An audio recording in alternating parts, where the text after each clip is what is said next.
आप देख रहे हैं रोशन पाकिस्तान न्यूज।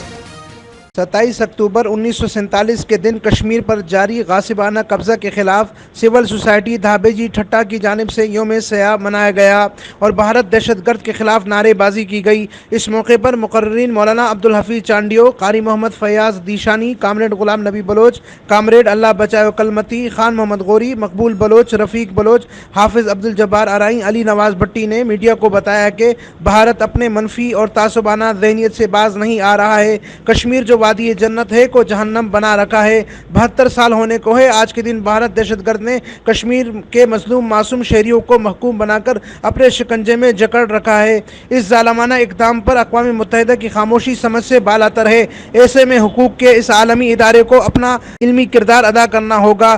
शुरका योम सयाह भारत के दहशतगर्द मोदी सरकार के खिलाफ नारेबाजी और पाक फौज के जरूरतमंदाना इक़दाम के हक में खराज पेश करते रहे।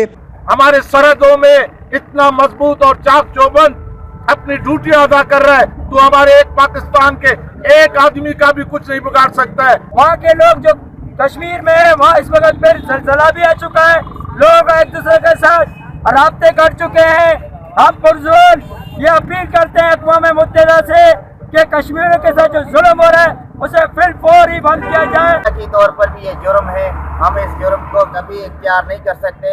हम अपने मुसलमानों भाइयों के साथ इजहार यकजहती कर रहे हैं कि अल्हम्दुलिल्लाह हम मुसलमान हैं, हम सब ने कलमा पढ़ा है, हम आखिर दम तक इंशाअल्लाह ताला हम कश्मीरी भाइयों के साथ खड़े हैं। अमीन फारूकी, रोशन पाकिस्तान न्यूज़, ठट्टा, सिंध।